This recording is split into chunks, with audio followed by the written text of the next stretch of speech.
The sharp beep of my phone startled me, momentarily distracting me from the relentless throbbing in my temples. I'd been staring at the same hospital bill for what felt like hours, the numbers swimming before my tired eyes like predators circling wounded prey. $24,873.50. The amount seemed to grow larger each time I looked at it, mocking me from the crisp white paper with its official letterhead and impersonal tone. Final notice, it read at the top in bold crimson letters. My fingers trembled slightly as I reached for my phone, wincing at the movement. 3 months after the accident, my ribs still protested at sudden movements, a constant reminder of how quickly life could change. One moment I'd been crossing the street after my evening shift at Rosie's Diner. The next I was flying through the air, the world spinning in slow motion, before everything went black. The text was from my boss, Rose. Late again tomorrow and don't bother coming back. I bit my lip, fighting back tears of frustration. It wasn't my fault the bus had been delayed, or that I couldn't afford to live closer to the diner. It wasn't my fault that Jason had disappeared the moment I told him about the pregnancy, taking what little savings we had and leaving me with nothing but mounting bills and a broken heart. The baby, our baby, hadn't survived the accident. Sometimes I thought I hadn't either, not really. Some essential part of me had died on that operating table alongside my unborn child. Outside my tiny apartment window, rain lashed against the glass, the sky as dark and heavy as my thoughts. My reflection stared back at me from the window. Hollow cheeks, dark circles beneath dull eyes, limp hair pulled back in a messy ponytail. I barely recognized myself anymore. I needed help. I needed someone. Anyone.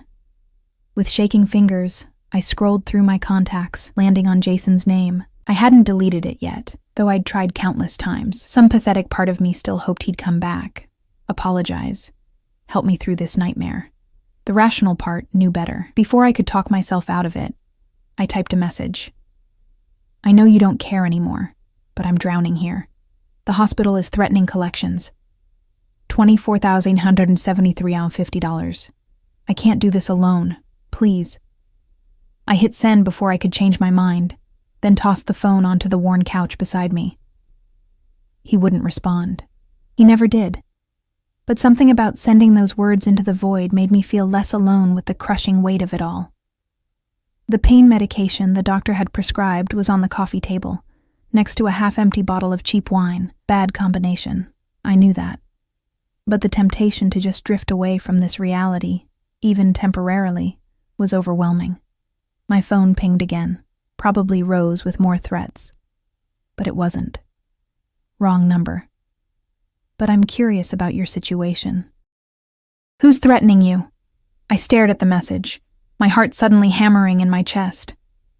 The number wasn't saved in my contacts, but it was only 1 digit off from Jason's. In my exhausted, desperate state, I'd mistyped. I'm sorry, I wrote back quickly. Wrong number. 3 dots appeared immediately. I gathered that. But my question stands. Who's threatening you? Something about the directness sent a chill down my spine. But what did it matter? What else could I possibly lose? The hospital. Medical bills from an accident, nothing criminal. Sorry to bother you. The reply came faster this time. What hospital? I hesitated, then answered truthfully. Mercy General. Your name? This was getting strange. Why do you want to know? Because I might be able to help. I laughed out loud, the sound harsh and unfamiliar in my silent apartment. Right. A random stranger was going to solve my financial problems. Next, he'd be asking for my social security number and bank details. No thanks, I typed. I've had enough disappointment for one lifetime. Fair enough. Good luck with your situation. The brief exchange left me feeling oddly unsettled. I set my phone down again and dragged myself to the bathroom. The woman in the mirror looked ghostly under the harsh fluorescent lights. I splashed cold water on my face, wincing at the contrast against my feverish skin. When I returned to the living room, I noticed my phone screen lit up with another message from the unknown number. Offer stands if you change your mind. I don't like hospitals that threaten vulnerable people. Something in the phrasing caught my attention. There was an edge to it, a coldness that didn't match the seemingly helpful words. I found myself typing back, "Why would you help a stranger?" The response was immediate. Sometimes helping strangers is more satisfying than helping those who think they're entitled to it. I stared at the message, trying to decipher the meaning behind it. Before I could respond, another text came through. "What's your name?" "Against my better judgment," I answered. Emma Sullivan." "Get some rest, Emma Sullivan. Things will look different tomorrow." I didn't know why, but those words sent another chill through me. Not entirely unpleasant, but unsettling nonetheless, like standing at the edge of a precipice, knowing you should step back but feeling strangely drawn to the void below. I woke to insistent knocking. Groggy and disoriented, I fumbled for my phone. 10:17 a.m. I'd overslept. Rose was going to fire me for sure this time. The knocking continued. Pulling on a robe over my pajamas, I approached the door cautiously. Living in this part of town had taught me to be wary.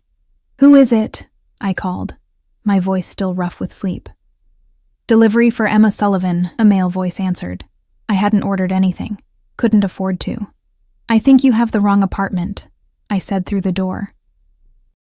"Apartment 4B, Emma Sullivan? It's from Mercy General Hospital." My heart skipped a beat. Had they sent someone to collect in person now? With trembling hands, I unlatched the chain and opened the door a crack. A man in a courier uniform stood there holding an envelope. Nothing threatening about him, just an ordinary guy doing his job. "Sign here, please," he said, offering an electronic pad. Still confused, I scribbled my signature and accepted the envelope. It was thick, made of heavy cream paper with the hospital's embossed logo in the corner. I closed the door, sliding the chain back into place before opening the envelope. Inside was a formal letter on hospital stationery. "Dear Ms. Sullivan, we are pleased to inform you that your outstanding balance of $24,973.50 has been paid in full by an anonymous benefactor.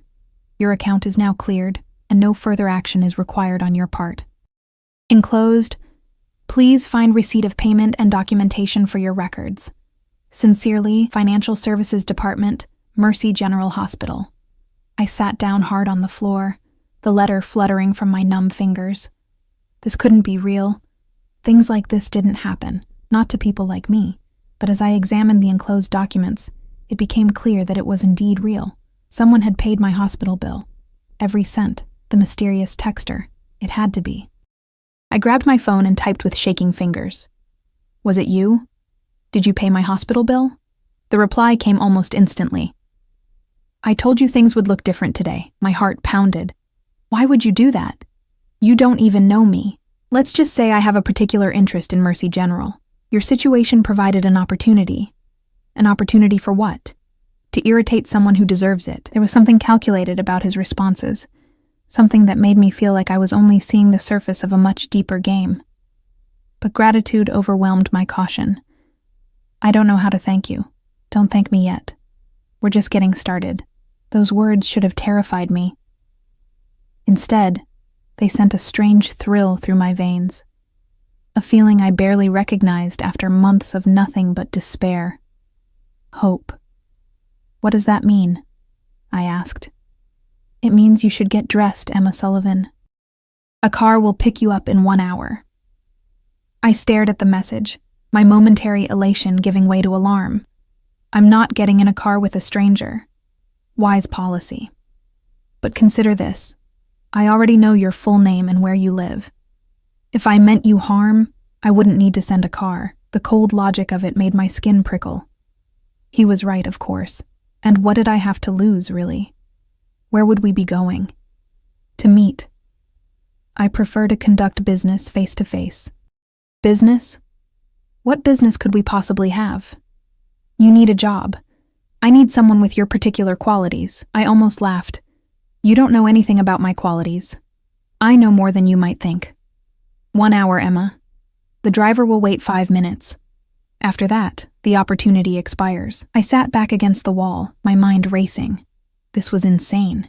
Getting into a car sent by an anonymous texter who'd paid my hospital bills on a whim, every cautionary tale, every warning about strangers and their motives screamed in my head. But beneath the caution was a flicker of something else. Curiosity. Desperation. a reckless desire to feel something, anything, other than the crushing weight of my current existence. Besides, what was the alternative? Go back to being threatened and harassed by bill collectors? Beg Rose for a job she'd already halfway taken from me? Before I could change my mind, I typed, "I'll be ready." I showered quickly, the hot water a luxury I usually rationed but today indulged in. My wardrobe offered few options, mostly Rosie's diner uniforms and worn casual clothes. I settled on my one decent outfit: black pants, a blue blouse that brought out the color in my otherwise tired eyes, and a cardigan that hid how much weight I'd lost since the accident.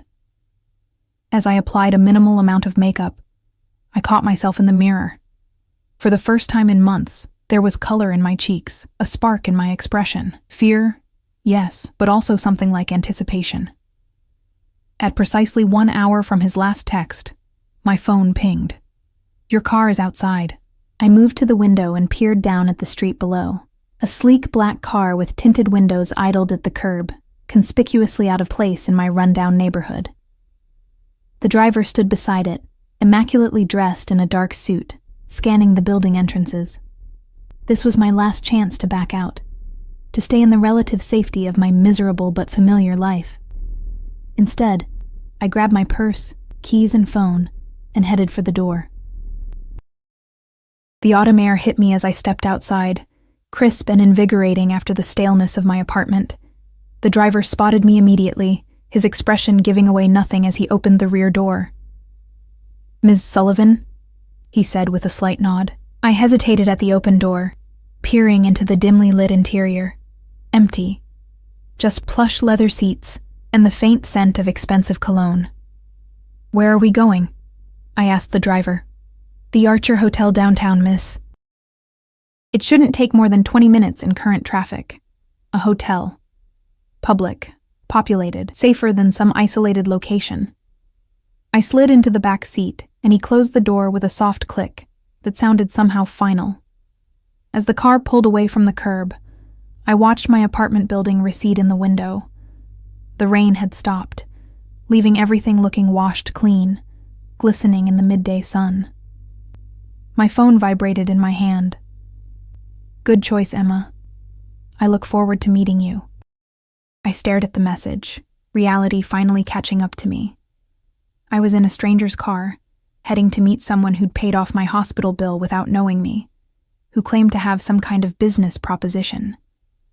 What had I done? The Archer Hotel loomed before me, a gleaming tower of glass and steel that seemed to belong to another world entirely, a world I'd only glimpsed through storefront windows and glossy magazine pages. As the car glided to a stop beneath the covered entrance, a doorman in an impeccable uniform stepped forward to open my door. "Welcome to the Archer, miss," he said with practiced courtesy, though I caught the slight flicker in his eyes as he took in my modest appearance. The driver spoke quietly to the doorman, who nodded and turned to me. "If you'll follow me, Ms. Sullivan, you're expected in the Meridian suite." My heart hammered against my ribs as I followed him through the opulent lobby. Marble floors gleamed beneath crystal chandeliers, and well-dressed people lounged on velvet sofas, their voices a gentle murmur of privilege and ease. I felt painfully out of place, like a sparrow that had accidentally flown into a peacock enclosure. The elevator was mirrored, forcing me to confront my reflection from all angles. I looked small and scared, despite my attempts to stand straight and project confidence. The doorman inserted a key card and pressed the button for the top floor without speaking. When the doors opened, we stepped not into a hallway, but directly into what appeared to be a private foyer. The doorman gestured toward a set of double doors ahead. "Mr. Castellano is waiting for you," he said, then retreated into the elevator, leaving me alone. Mr. Castellano. At least now I had a name for my mysterious benefactor. Before I could knock, one of the doors opened, revealing a tall man in a charcoal suit. Not the man I'd come to meet. His demeanor screamed security. His gaze swept over me in a quick assessment, and I had the distinct impression I was being scanned for weapons. "This way," he said, stepping aside to let me pass. I entered a suite so vast it made my entire apartment look like a closet in comparison. Floor-to-ceiling windows offered a panoramic view of the city, my city, though I'd never seen it from this angle before, spread out like a glittering tapestry far below. Ms. Sullivan. The voice came from the far side of the room, near the windows. Deep, measured, with the faintest accent I couldn't quite place. I turned toward it and saw him for the first time. He stood with his back partially to me, gazing out at the view, a glass of amber liquid in one hand. Tall, broad-shouldered, impeccably dressed in what even I could tell was a custom suit. Dark hair, closely cropped at the sides but longer on top, not a strand out of place. When he turned to face me, I felt the air leave my lungs in a silent rush. He wasn't conventionally handsome. His features were too sharp, too severe for that. His nose had been broken at least once, and a thin scar traced the edge of his jaw on one side. But there was something magnetic about him, an intensity that made it impossible to look away. His eyes were the color of steel, and just as unyielding. "Thank you for coming," he said, gesturing to a seating area. "Please, make yourself comfortable." I remained standing, suddenly aware of every inadequacy in my appearance, my clothes, my entire existence. "You're Mr. Castellano?" A slight smile touched his lips but didn't reach his eyes. "Dante Castellano, yes." "And you're Emma Sullivan." He moved toward me with a fluid grace that reminded me of a predator. Unhurried because there was no need to rush. His prey wasn't going anywhere. I forced myself to stand my ground as he approached, though every instinct screamed at me to back away. He stopped at a respectful distance, studying me with those penetrating eyes. "You look better than your hospital photos," he observed. A chill ran through me. "You have my hospital photos?" "I have your entire medical file. Broken ribs, punctured lung, concussion, and a miscarriage at 16 weeks. The driver who hit you was never charged, despite having a blood alcohol level twice the legal limit. His name is Charles Whitman III, son of Judge Charles Whitman Jr. Funny how these things work out. My legs suddenly felt weak. I sank onto the nearest chair, my mind reeling. "How do you know all this?" "Information is my business, Ms. Sullivan." He moved to a bar cart and poured another glass of what looked like whiskey. "Would you like a drink? You look like you could use one." I shook my head. "I want to know why I'm here." He brought his glass over and sat across from me, one ankle resting casually on the opposite knee. Everything about him exuded control. Over himself, the environment, and, I suspected, everyone who entered his orbit. Direct. Good. I appreciate that in business associates. He took a sip of his drink. "I paid your medical bills because I could. Because the hospital administration has been particularly uncooperative with some of my recent endeavors, and because your situation intrigued me." "Intrigued you?" His eyes flicked over me again, assessing. "You've lost everything, yet you're still fighting. That speaks to character." "I'm not fighting," I said bitterly. "I'm barely surviving. There's a dignity in your struggle many would have broken by now." I laughed, the sound sharp and humorless. "Is that what this is about? You wanted to see up close what a dignified struggle looks like?" The hint of a smile appeared again, slightly more genuine this time. "No, this is about offering you an opportunity." "What kind of opportunity?" I asked warily. "I need an assistant, someone discreet, someone with no particular attachments or commitments, someone who can start immediately." I stared at him. "An assistant? For what?" "For whatever I need assistance with." He set his glass down on a side table. "The position pays $15,000 a month, plus accommodations and expenses. You'd be required to be available at all times, but the actual demands on your time would vary." The amount made my head swim. $15,000 a month was more than I'd make in half a year at the diner. "This can't be real," I said half to myself. "I assure you it is. But before you accept, you should know a few things." He leaned forward slightly, his gaze intensifying. "I value loyalty and discretion above all else. You would see and hear things in my employ that must remain private. Breaking that trust would have consequences." The threat was implicit but clear. "What exactly do you do, Mr. Castellano?" "I have various business interests: import-export, real estate, hospitality. Nothing that would appear on the front page of the business section, but profitable nonetheless." There was something practiced about the answer, as if he'd delivered it many times before, something that didn't quite ring true.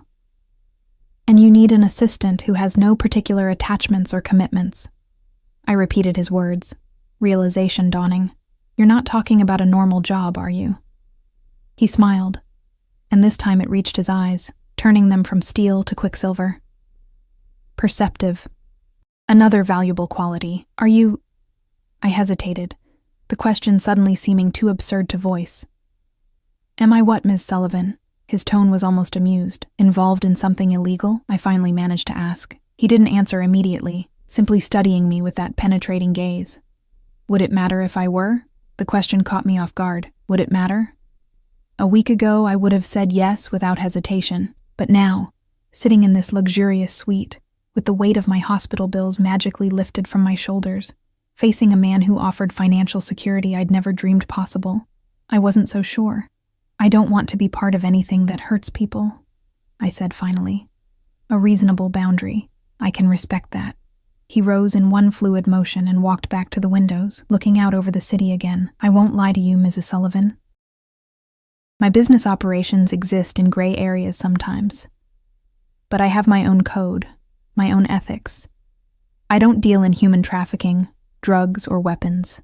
I don't target innocents. Then what do you deal in? He turned to look at me over his shoulder, his expression unreadable. Protection. Problem-solving. Creating order from chaos. A euphemism if I'd ever heard one. My mind raced through possibilities, landing on the most obvious one given his name, his manner, the power he exuded. You're in the Mafia, I said, the words sounding ridiculous even as they left my mouth. He didn't confirm or deny it, just turned back to face me fully. I'm offering you a way out of your current situation, Mrs. Sullivan. A chance to rebuild your life on your terms. All I ask in return is your loyalty and discretion. I should have gotten up then. Should have thanked him for paying my hospital bills, and walked out the door, back to my miserable but safe existence. But something kept me rooted to the spot. Fascination, desperation, or perhaps the simple fact that I had nothing left to lose. What would I actually be doing? I asked instead. Managing my schedule, coordinating with my other staff, handling correspondence, occasionally accompanying me to meetings or events. He moved back toward me, his presence filling the room. Nothing beyond your capabilities, I assure you. And the accommodations? I own the penthouse apartment in a building not far from here. It's currently unoccupied. It would be yours for as long as you remain in my employ. It all sounded too good to be true, which meant it probably was. Why me? I asked, the question that had been nagging at me since his first text. There must be hundreds of people better qualified. Something flickered across his face. A shadow of emotion quickly suppressed. You sent a text meant for a man who abandoned you and your unborn child. A man who stole from you when you needed him most, yet there was no hatred in your message, only a simple request for help. He paused. That says something about your character, Emma Sullivan. Something rare. The use of my full name sent an odd shiver through me. There was an intimacy to it, as if he was tasting the syllables, claiming them somehow. And if I say no? I asked, my voice barely above a whisper. Then the driver takes you home, and your life continues as before. Minus the hospital debt, of course. That's been taken care of regardless of your decision today. I looked around the opulent suite, then down at my worn shoes, thinking of my empty apartment with its past due notices and fading memories. Thinking of Rosie's diner and the endless struggle just to stay afloat. Then I looked back at Dante Castellano, with his dangerous eyes and carefully measured words. A man who'd paid a stranger's hospital bills on a whim. A man who clearly operated outside the boundaries of conventional society. A man who could snap his fingers and make problems disappear. Or people, perhaps. When would I start? I heard myself ask. His smile was slow and satisfied, like a predator who'd successfully lured its prey exactly where it wanted. Immediately. Do you need to collect anything from your apartment? The speed of it all made my head spin. Yes. My clothes, some personal items. The driver will take you. Pack whatever you need. Everything else can be replaced. He moved to a desk and wrote something on a card. This is my private number. Memorize it, then destroy the card. From now on, you contact only me, not my staff. He held out the card, and as I reached for it, his fingers brushed against mine. A jolt of something. Electricity, warning, I wasn't sure which, shot through me at the contact. "One last thing, Ms. Sullivan." His voice dropped lower, taking on an edge I hadn't heard before. "Now that you've accepted my offer, you're under my protection. That means if anyone at all, causes you trouble, you come to me. Understood?" The intensity in his eyes made it clear this wasn't a casual statement. It was a fundamental condition of our arrangement. "Understood," I said, the word barely audible. "Good." He stepped back, and just like that, the moment of tension dissolved. "My driver will wait while you pack. When you're ready, he'll bring you to your new residence. I'll meet you there this evening to discuss the details of your position." As I stood to leave, feeling as though I'd just signed some invisible contract whose terms I didn't fully comprehend, he added, "Welcome to your new life, Emma Sullivan." And despite every warning bell sounding in my mind, I couldn't help but feel a thrill of anticipation at those words. A new life. One without crushing debt and constant struggle. One with purpose and security, even if it came with strings I couldn't yet see. The driver waited silently as I packed my life into 2 suitcases and a duffel bag. It didn't take long. Clothes, toiletries, a few photos, the dog-eared paperbacks that had been my only escape during the long, lonely nights after the accident. I lingered over a small wooden box that held the only evidence my baby had ever existed. An ultrasound photo, a tiny knitted hat I'd bought in a moment of hopeful anticipation, a hospital bracelet with my name and the date that had changed everything. After a moment's hesitation, I placed it carefully in my bag. Whatever new life I was stepping into, I wouldn't leave these memories behind. I took one last look around the apartment that had witnessed my lowest moments. The walls seemed to hold the echoes of my tears, my pain, my despair.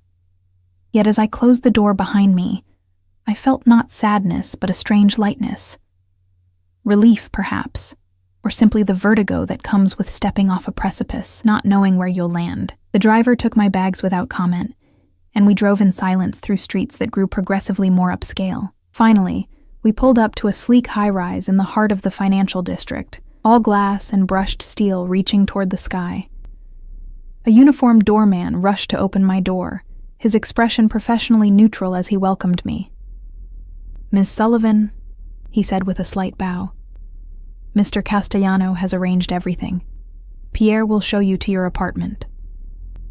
The building manager, a thin man with precise movements, appeared almost instantly, introducing himself with a practiced smile. "We're so pleased to have you joining us. Mr. Castellano's associates are always welcome here." The way he emphasized associates made me wonder exactly what Dante had told him about me, about our arrangement. But I merely smiled and followed him to a private elevator that required both a key card and a fingerprint scan to operate. "Your biometrics have already been programmed into our security system," Pierre explained, noting my surprise. "Mr. Castellano is very thorough."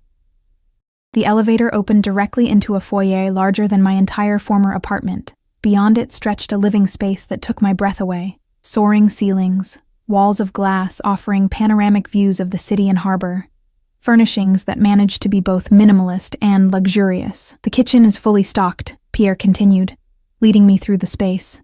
"The master suite is through here, with 2 additional bedrooms down that hall. Each has its own bathroom, of course. The office is set up with all the technology you might need.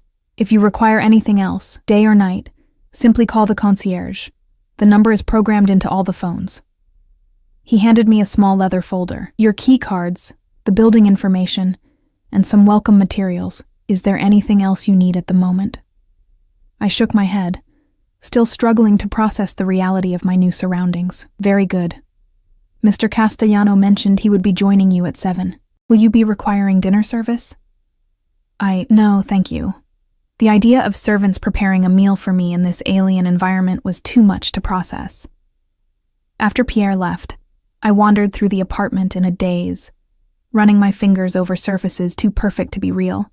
Marble countertops, silk upholstery, cashmere throws artfully arranged on designer furniture. The master bedroom featured a bed big enough for 4 people and a wall of windows that made me feel as though I was floating above the city. The closet was a room unto itself, mostly empty except for a few garment bags hanging at the far end. Curious, I unzipped one to find a black cocktail dress, simple but elegant, with a designer label I recognized from magazines.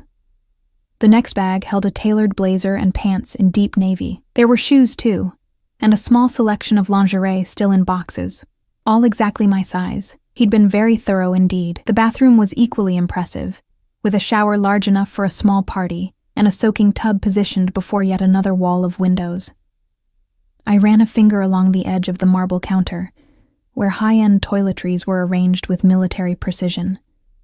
It was all so beautiful, so pristine, so utterly removed from anything I'd ever known, and it wasn't mine. Not really.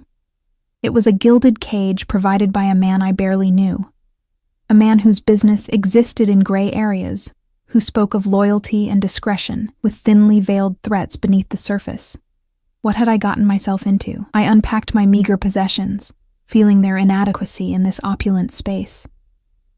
My faded jeans and worn sweaters looked pathetically out of place hanging beside the designer clothes.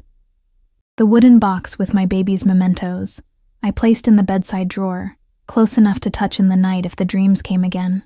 At 6:30, I showered in the palatial bathroom, letting the hot water sluice away the grime of my old life. I dried my hair, applied the minimal makeup I'd brought with me, and faced the closet with a sense of uncertainty. Should I wear one of the outfits he'd provided? Would that signal too much acceptance of whatever this was? In the end, I compromised, putting on my own black pants with one of the silk blouses I found hanging in the closet. It fit perfectly, draping in ways my discount store clothes never had. I slipped on my own shoes, refusing to completely surrender my identity on the first day. At precisely 7 o'clock, the intercom chimed. "Mr. Castellano is on his way up, Ms. Sullivan," the concierge's voice informed me. My heart rate accelerated as I moved to the foyer, smoothing my hair nervously. When the elevator doors opened, Dante wasn't alone. Behind him stood 2 men whose purpose was unmistakable. Security, bodyguards, muscle. Whatever you called them, they exuded the same dangerous competence as the man I'd met at the hotel. "Emma," Dante said, stepping forward while his men remained in the elevator. "I trust everything is satisfactory?" "It's overwhelming," I admitted. A slight smile touched his lips. "You'll adapt quickly." He dismissed his security with a subtle nod, and the elevator doors closed, leaving us alone. He looked different somehow, still immaculate in another beautifully tailored suit, but more relaxed, less formally poised. He carried a leather portfolio in one hand and a bottle of wine in the other. "I thought we might discuss the details of your position over dinner," he said, moving past me into the apartment. He set the portfolio down on a console table and proceeded to the kitchen, where he opened the wine with practiced ease. "I don't actually know how to cook in a kitchen like this," I admitted, following him. He glanced up, that almost smile appearing again. "Fortunately, I do. Sit, watch, learn." It was a command, not a suggestion, but delivered with a casualness that made it seem almost friendly. I perched on one of the bar stools at the kitchen island as he removed his suit jacket, rolled up his sleeves with precise movements, and began to explore the refrigerator and pantry. There was something incongruous about watching this dangerous man, for dangerous he surely was, moving with such domestic confidence. He selected ingredients, found pots and knives without hesitation, and began preparing what appeared to be a simple pasta dish, with an assurance that suggested he'd done this many times before. "The secret is quality ingredients, minimal interference," he explained, pouring olive oil into a pan. "And timing. Everything in life comes down to timing." He poured 2 glasses of wine, sliding one toward me before returning to his cooking. The domesticity of the scene was surreal, as if we were playing at being normal people, a man and a woman sharing a meal at the end of a day, rather than whatever we actually were. "Tell me about yourself, Emma," he said as he chopped herbs with quick, precise movements. "What do you want to know?" "Whatever you're willing to share." I sipped the wine, buying time. It was rich and complex, probably costing more than I'd made in a week at the diner. There's not much to tell. I grew up in foster care, aged out of the system, worked various jobs, met Jason, thought we had something real, found out I was wrong. I shrugged. The usual sad story. And the baby? He asked, his eyes never leaving his task. The question sent a familiar ache through my chest. Unplanned, but not unwanted. At least not by me.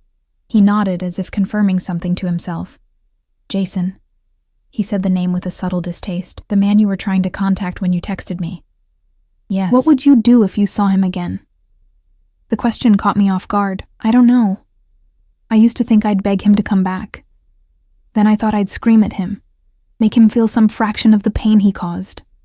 I stared into my wine glass. Now, I'm not sure I'd do anything. He doesn't deserve the energy it would take to hate him. Dante made a sound that might have been approval. Hatred is useful only when properly channeled. Otherwise, it's a waste of resources. He finished preparing the pasta, plating it with an artful twist that spoke of practice. We moved to the dining table, a sleek expanse of dark wood with the city lights glittering beyond the windows. He waited for me to sit before taking his own seat, a small courtesy that somehow emphasized the power differential between us more than rudeness would have. Now, he said after I'd taken a few bites of the surprisingly delicious meal, let's discuss your duties. He opened the portfolio he'd brought, revealing a stack of documents. First, the formal details. Your salary will be deposited directly into a new account I've established for you. He slid a folder toward me. The details are in here, along with a credit card for expenses. The apartment is secured for the duration of your employment. The building staff has been instructed to provide whatever assistance you require. I set down my fork, my appetite suddenly diminished by the business-like reminder of our arrangement. And what exactly will I be doing to earn all this? As I mentioned, you'll be managing my schedule, coordinating with my staff, handling correspondence. I travel frequently between here and my other properties. You'll often accompany me. What about my background? I don't exactly have the qualifications for this kind of position. His eyes met mine across the table, steady and assessing. Your qualifications are precisely what I require, Emma. You have no connections that could compromise my interests, no allegiances that might conflict with your loyalty to me, and you've demonstrated a capacity for discretion and adaptation under pressure, because I didn't run screaming from your offer. A genuine smile this time, transforming his severe features into something almost warm, because you recognize the value of the opportunity, despite the obvious risks. And those risks? You mentioned consequences for betraying your trust. The smile disappeared, his expression cooling. Those who betray me don't get the opportunity to do so twice. But that won't be an issue between us, will it, Emma? It wasn't really a question. We both knew I had nowhere else to go. No other options that didn't involve returning to the desperate existence I'd just escaped. No, I agreed softly. It won't. Good. He pushed another document toward me. This is a non-disclosure agreement, standard in business relationships like ours. I skimmed the dense legal text, understanding perhaps a quarter of it. The penalties for violation were spelled out in clear, threatening terms. Sign it, he said, offering a pen. As I signed my name on the line, I couldn't shake the feeling that I was making a deal with the devil. But then, the devil had already paid my hospital bills, given me a place to live, offered me financial security I'd never dreamed possible. If the price was my loyalty and silence, it seemed a bargain compared to what life had already cost me. Dante collected the signed document with a satisfied nod. You begin officially tomorrow. My driver will collect you at 7. Wear something from what I've provided. You'll be accompanying me to meetings. What kind of meetings? I asked. Business meetings. His tone made it clear that further questions on the subject weren't welcome. For tonight, make yourself comfortable. Familiarize yourself with the apartment. There's a secure phone in the office. Memorize the numbers programmed into it. Those are the only people authorized to contact you directly. He rose, signaling the end of our discussion. I stood as well, suddenly aware of how close he was in the dimly lit dining area. He seemed to occupy more space than his physical form should allow, his presence filling the room with a tension I couldn't quite name. Thank you for dinner, I said, searching for the appropriate response to this bizarre situation. You're welcome, Emma. He studied me for a moment longer, his expression unreadable. Then he reached out and brushed a strand of hair from my face, the gesture so unexpected that I froze. Get some rest. Tomorrow will be educational. With that, he collected his portfolio and jacket and moved toward the elevator. Just before the doors closed, he looked back at me. Remember, Emma, you're under my protection now. That means something in my world. As the elevator doors slid shut, I released a breath I hadn't realized I was holding. Alone in the vast, luxurious apartment, surrounded by evidence of wealth and power I could barely comprehend, I felt both trapped and strangely free. I was playing a game whose rules I didn't understand, with a man who moved pieces I couldn't see. But for the first time in months, I wasn't drowning in debt and despair. For better or worse, I had stepped into Dante Castellano's world, and there would be no going back. Morning came with startling brightness, sunlight streaming through the wall of windows I'd forgotten to cover.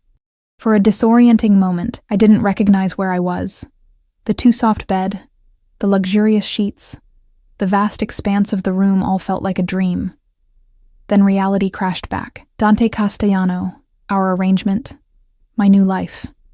I showered quickly and stood before the closet, eyeing the designer clothes he'd provided. Given his instructions, I selected a charcoal pencil skirt and a cream silk blouse, paired with modest heels. Professional, elegant, but not flashy. The outfit probably cost more than I'd made in 2 months at the diner. At precisely 7, the intercom chimed to announce the driver's arrival. I grabbed a sleek leather portfolio I'd found in the office. Empty, but it seemed like the kind of prop an executive assistant might carry, and headed down. The same driver from yesterday waited with a black SUV, its windows tinted to near opacity.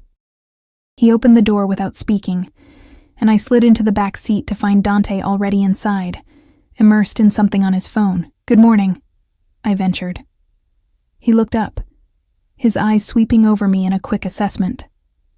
The outfit suits you. He returned to his phone for another moment, then set it aside. Today you'll observe, listen, watch, remember. Don't speak unless spoken to, and if anyone asks about your role, you're my personal assistant, nothing more. What exactly am I observing? How I conduct business, the people I deal with, the dynamics at play. His gaze was intense, measuring. Your instincts about people, are they good? The question caught me off guard. I think so, though my history with Jason might suggest otherwise. Something like amusement flickered across his face. Romantic attachment clouds, judgment. I'm talking about your ability to read intentions, to sense deception. I considered this. In the foster system, reading people quickly had been a survival skill. Knowing which adults would keep their promises, which kids would turn on you, which situations were genuinely dangerous. These assessments had become second nature. Yes, I said with more confidence. My instincts are good. We'll see. He turned to look out the window as the city passed by. That will be one of your primary functions. To observe interactions I'm part of, and give me your unfiltered impressions afterward. You want me to tell you if I think someone is lying to you? He turned back, something dangerous glittering in his eyes. Among other things, the car pulled up to an unassuming building in the warehouse district. No sign, no indication of what business might operate inside. The driver opened Dante's door first, then mine. As I stepped out, I noticed 2 men detach themselves from the shadows of a nearby doorway and move to flank us. Dante placed a hand lightly at the small of my back, guiding me toward the entrance. The gesture seemed both protective and possessive, marking me as under his authority. The men at the door nodded respectfully as we approached, their eyes lingering on me with obvious curiosity. Boss, one acknowledged, opening the door. Inside was unexpected luxury, a reception area with gleaming floors and modern art on the walls, staffed by a woman whose perfect makeup and sharp attire couldn't quite disguise the hardness in her eyes. Mr. Castellano, she greeted, rising. They're waiting for you in the conference room. Dante nodded, his hand still at my back as he guided me down a hallway.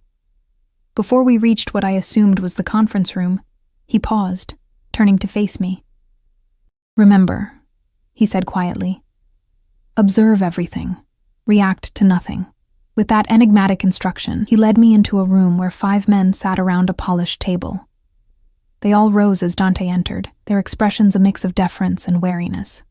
My presence drew curious glances, but no one commented as Dante directed me to a chair slightly behind his at the head of the table. "Gentlemen," he said, his voice taking on a different quality, smoother, colder. "Let's not waste time. The situation at the docks has become untenable." What followed was a discussion that carefully avoided explicit mentions of anything illegal, yet made it abundantly clear that whatever shipments and operations they were discussing existed far outside legitimate business. I kept my face carefully neutral, trying to absorb everything without revealing my growing unease. One man in particular, introduced only as Vince, seemed especially agitated, his gestures becoming more expansive as the discussion progressed. "With respect, Dante," he said, his tone suggesting the opposite of respect. "The Rivera crew isn't going to back down without a show of force. We need to send a message." Dante's posture remained relaxed, but I sensed a subtle shift in the energy around him, like the air before a lightning strike. "And what message would you suggest, Vincenzo?" he asked, his voice dangerously soft. The room temperature seemed to drop several degrees. The other men shifted uncomfortably, their eyes darting between Dante and Vince. "A definitive one," Vince insisted, "either oblivious to the danger or deliberately pushing boundaries. Take out their operation at Pier 17. Show them what happens when they try to move in on our territory." Dante was silent for a long moment, his fingers lightly drumming on the table. Then, without warning, he smiled. A cold expression that never reached his eyes. "An interesting perspective." He glanced at his watch. "We'll continue this discussion later. For now, I have another engagement. Marco will coordinate the increased security measures we discussed." The dismissal was clear. The men rose, nodding respectfully to Dante as they filed out. Only Vince lingered, clearly unsatisfied with the outcome. "Dante," he began. "Later, Vincenzo." Dante's tone left no room for argument. "My assistant will call you to schedule a private discussion." After a tense moment, Vince nodded and left, his displeasure evident in every line of his body. When the door closed behind him, Dante turned to me, his expression unreadable. "Your observations?" I hesitated, organizing my thoughts. "Vince doesn't respect your authority the way the others do. He was pushing for a violent response to assert dominance." "And the others?" "Marco seems completely loyal. The older man, Angelo, was uncomfortable with the whole conversation. The 2 younger ones were harder to read, but they followed your lead, not Vince's." A flicker of approval crossed Dante's face. "Good. What else?" I took a breath. "This isn't just about business territory, is it? The Rivera crew, they're a rival organization, a rival family." His eyes narrowed slightly. "Go on." "This is about power, control, and Vince wants to use violence to maintain it, but you're considering other options." "Perceptive." He rose, buttoning his jacket. "Violence is a tool, Emma, sometimes necessary, never desirable. It attracts attention, creates chaos. I prefer order." I stood as well, processing this glimpse into his philosophy. "Is that why you're in this business? To create order?" Something almost like amusement crossed his face. "In a world of chaos, someone must." "Now, we have another meeting." The rest of the day followed a similar pattern. Meetings in unmarked buildings or private rooms of upscale restaurants. Discussions that danced around explicit mentions of criminal activity while making the nature of Dante's business unmistakably clear. I observed as instructed, noting the dynamics between Dante and his various associates, the deference most showed him, the occasional tension with those who seemed to question his methods. Through it all, Dante remained calm, controlled, radiating a quiet authority that needed no loud displays. When he did grow cold, as he did with one associate who attempted to explain away a significant discrepancy in accounts, the effect was chilling. He never raised his voice, never made explicit threats, yet the man left ashen-faced and visibly shaken.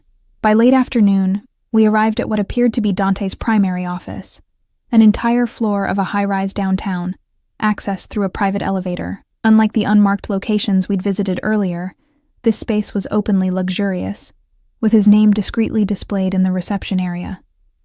Castellano Enterprises, I murmured, reading the elegant logo on the wall. The legitimate face of my operations, Dante explained. Real estate, investment management, import, export, all perfectly legal and profitable.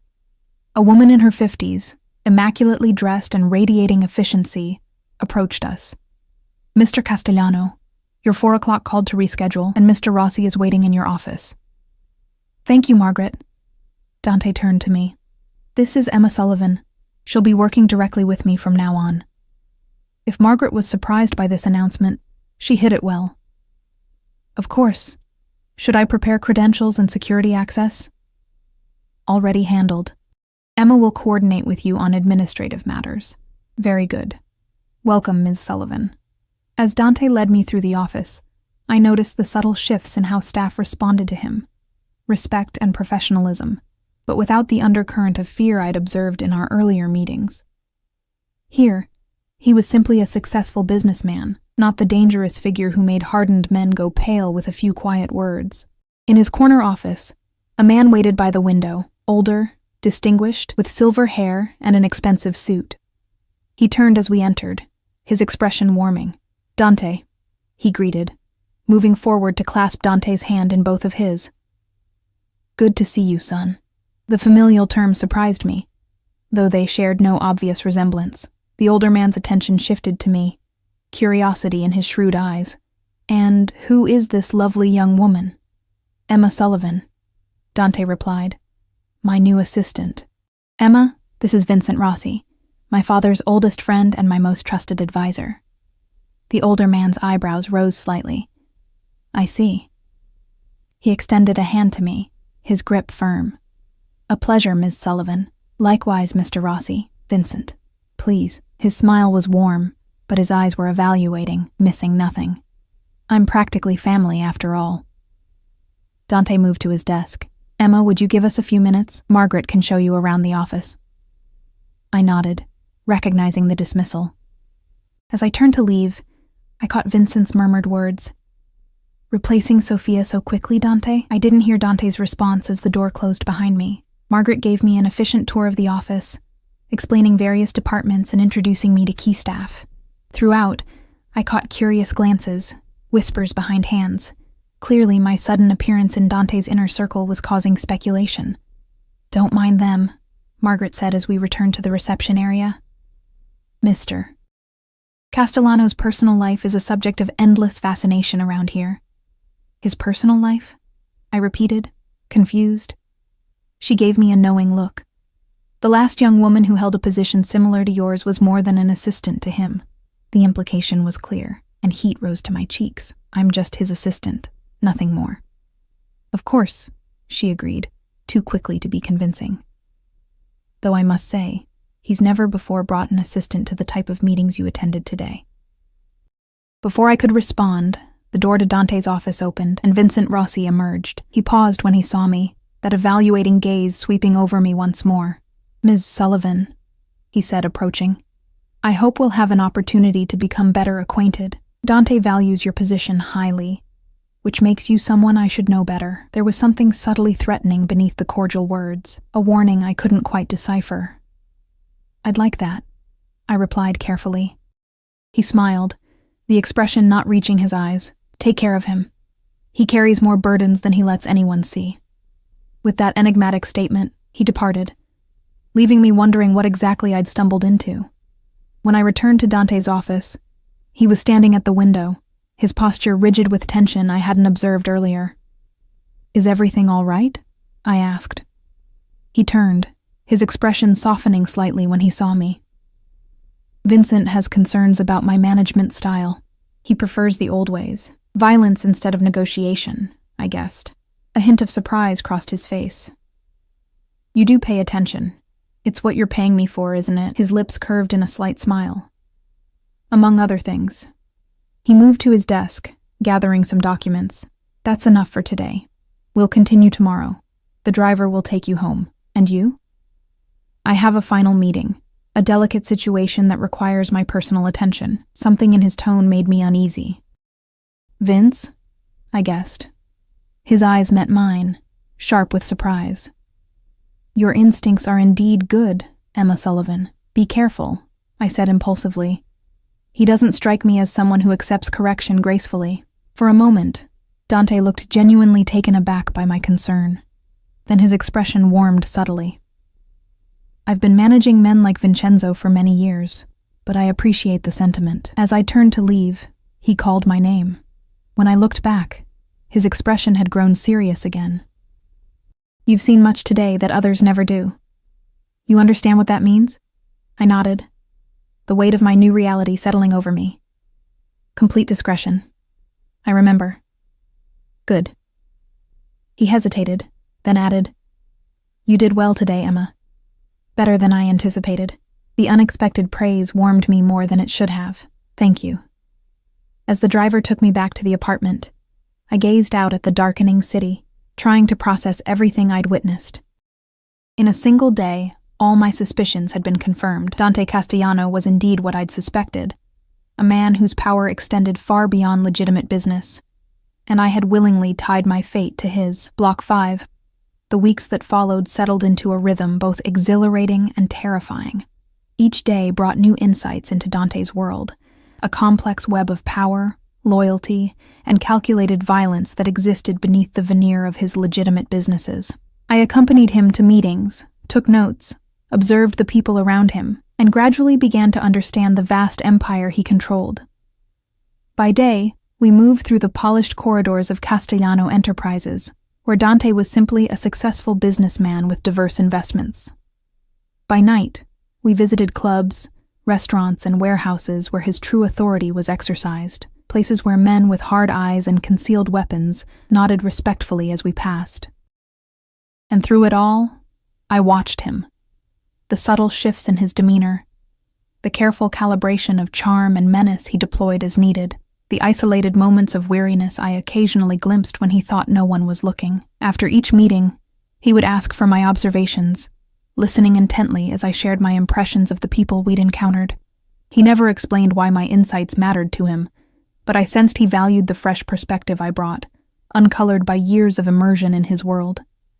You see things others miss, he remarked one evening as we returned from a particularly tense negotiation. People underestimate you because of your appearance, your youth. It's a valuable advantage. I'd learned that such comments were as close as Dante came to praise, and I found myself pathetically pleased whenever I earned them. It troubled me how much I'd come to crave his approval, how easily I'd adapted to this strange half-life as his shadow. The lines I'd once thought immovable had blurred with alarming speed. Criminal enterprises that would have horrified me weeks ago now seemed merely like complicated business operations. The occasional violence, always orchestrated at a distance, never directly witnessed, became an unfortunate necessity rather than a moral outrage.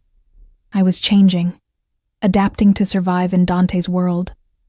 And sometimes, late at night in my luxurious apartment, that realization terrified me. But there were other changes too, ones I was less willing to acknowledge.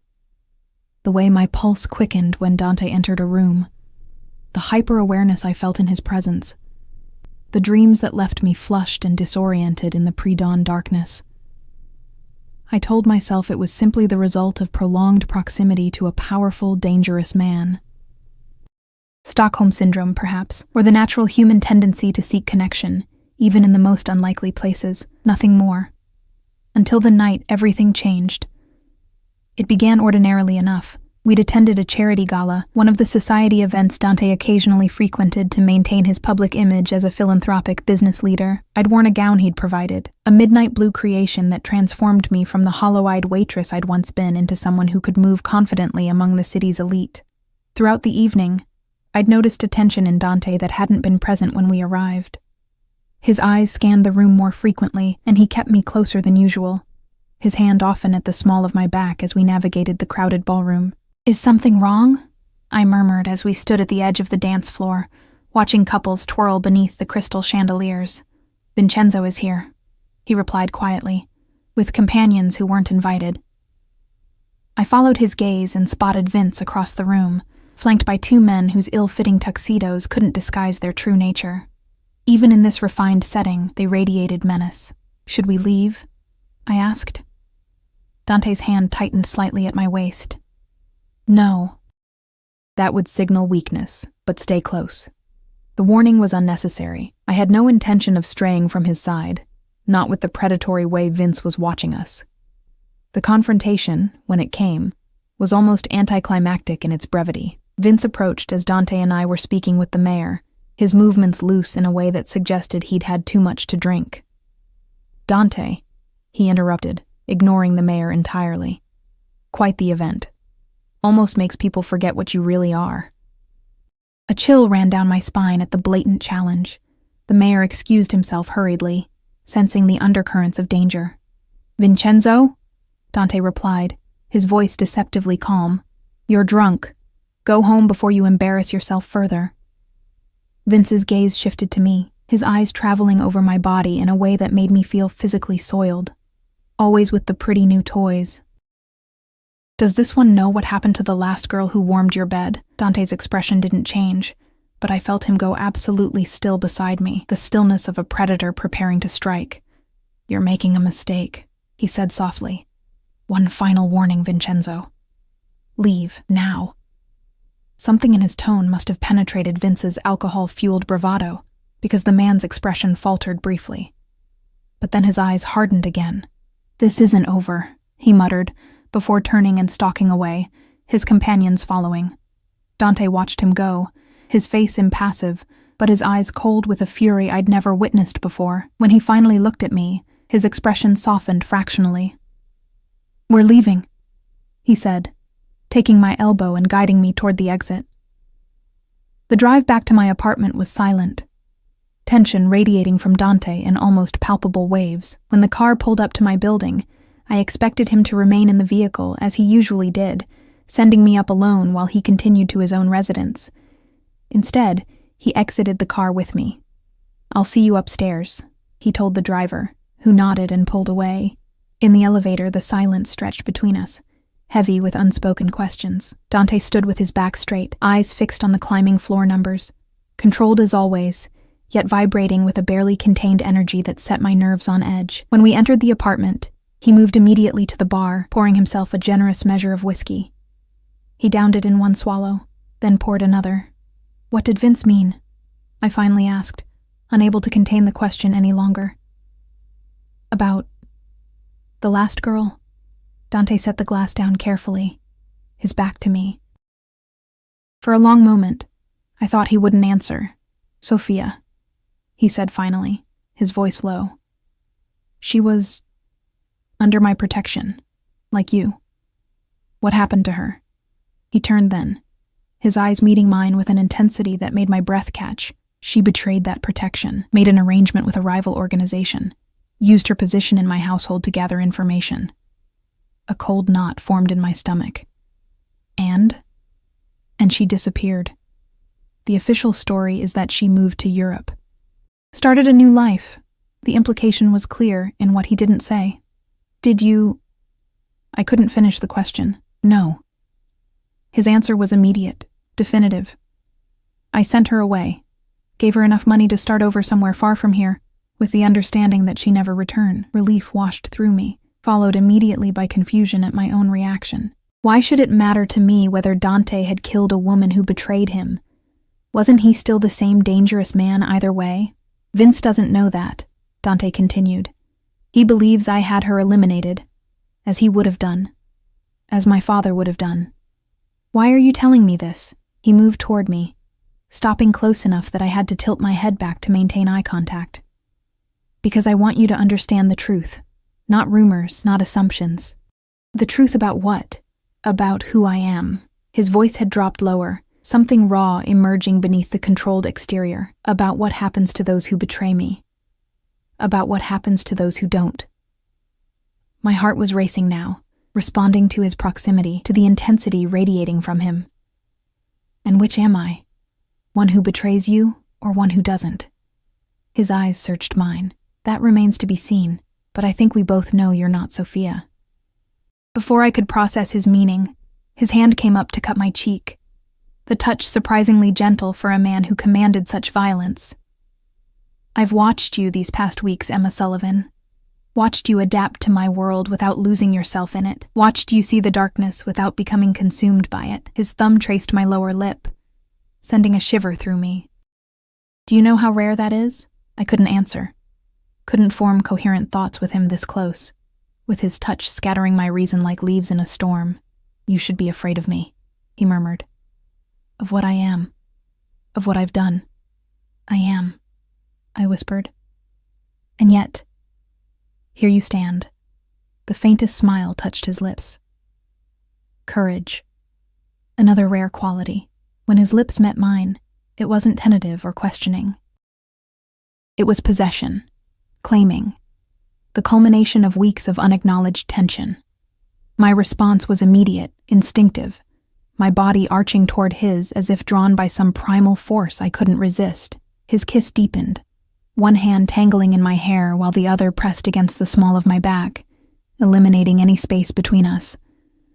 I could feel the heat of him through the thin fabric of my gown, the solid strength of his body against mine.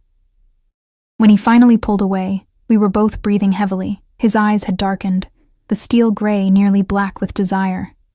This isn't why I brought you into my life, he said, his voice rough. It wasn't planned. I know, I replied, my own voice barely recognizable. If this happens, Emma, there's no going back. No pretending we're just employer and employee. The lines blur. The risks increase. His expression grew serious. Vince already sees you as a weakness he could exploit against me. Is that what I am? A weakness? Something fierce and protective flashed in his eyes. No. But those who wish to harm me would see you that way.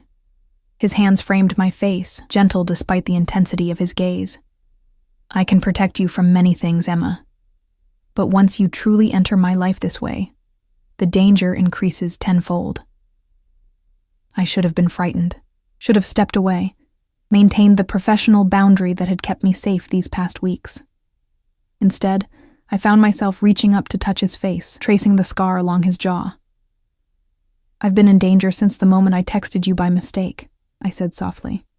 At least this way, the risk serves a purpose beyond survival. His expression changed then, something almost like tenderness softening his features. You continue to surprise me, Emma Sullivan. That night marked a transformation, not just in our relationship, but in my understanding of Dante Castellano.